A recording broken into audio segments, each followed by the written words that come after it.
குருவடிகளே சரணம். Hello friends and viewers, எல்லாருக்கும் வணக்கம். ஸ்ரீ குரோதி வருடம் வைகாசி மாதம் 15 முதல் 21 வரைக்குமான, அதாவது மே 28 முதல் ஜூன் 3ஆம் தேதி வரைக்குமான 2024 வருடத்திற்குரிய வார ராசி பலன் பார்க்க போறோம். இந்த வாரம் முழுக்க மீன ராசியில செவ்வாயும் ராகவும், முதல் 4 நாட்கள் மேஷ ராசியில புதனும், அதுக்கப்புறம் ரிஷப ராசியில குரு, சுக்கிரன், சூரியன் இவங்களோட சேர்ந்து புதனும், கன்னி ராசியில கேது பகவானும், கும்ப ராசியில சனி பகவானும், வாரத்தோட முதல் 2 நாட்கள் மகர ராசியில சந்திரன், உத்திராடம் மற்றும் திருவோணம் 4ஆம் பாதங்கள்லையும், அடுத்த 2 நாட்கள் கும்ப ராசியில அவிட்டம் 4 மற்றும் சதயம் 4ஆம் பாதங்கள்லையும், 5, 6வது நாட்கள் மீன ராசியில உத்திரட்டாதி 1 மற்றும் ரேவதி 1ஆம் பாதங்கள்லையும், வாரத்தோட கடைசி நாள் மேஷ ராசியில அஸ்வினி 1ஆம் பாதத்திலையும், வாரத்தோட கடைசி 2 நாட்கள் செவ்வாயும் மேஷ ராசியில சஞ்சாரம் பண்றாங்க.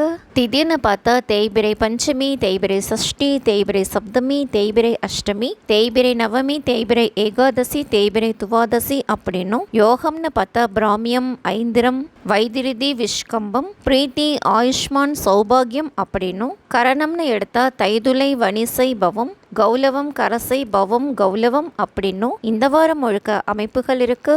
இந்த அமைப்புகள் மேஷம் முதல் மீனம் வரையான 12 ராசிகளுக்கும் எந்த மாதிரி பலன் அப்படின்னு தான் இந்த வீடியோவில் பார்க்க போகிறோம். வாங்க இப்போ வீடியோக்குள்ளே போகலாம்.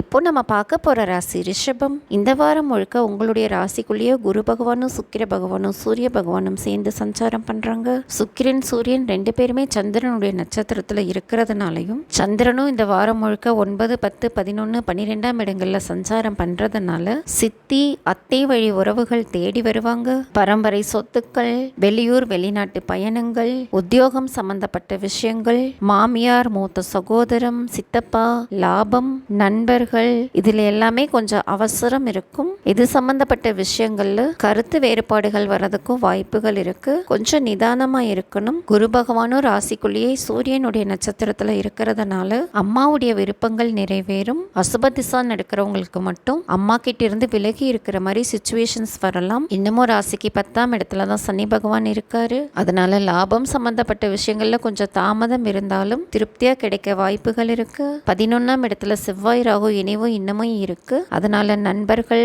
திருமணம் சம்பந்தப்பட்ட விஷயத்துல கூடுதல் கவனமாவே தான் இன்னுமே இருக்கணும். புதன் ராசிக்கு 12ஆம் இடத்துல 4 நாட்களும் அதுக்கப்புறம் ராசிக்குள்ளேயும் சஞ்சாரம் பண்றதுனால உத்தியோகம் சம்பந்தப்பட்ட பயணங்கள் வரதுக்கு வாய்ப்புகள் இருக்கு. வெளியூர் வெளிநாட்டு வருமானம் கிடைக்கவும் யோகம் இருக்கு. நட்பு, காதல் சம்பந்தப்பட்ட விஷயங்கள்லயும் ஆர்வம் வரும். அதே மாதிரி நல்ல பதவி, கௌரவம், அந்தஸ்து இது எல்லாமே கிடைக்கிறதுக்கும் வாய்ப்புகள் இருக்கு. என்ன ஃப்ரெண்ட்ஸ், நான் சொன்ன விஷயங்கள் சரியா இருக்கான்னு செக் பண்ணி பாருங்க. சரியா இருந்தா கமெண்ட்ல சொல்லுங்க. இந்த வீடியோ உங்களுக்கு பிடிச்சிருந்தா லைக் பண்ணுங்க, ஷேர் பண்ணுங்க, மறக்காம சப்ஸ்கிரைப் பண்ணுங்க. தேங்க்யூ.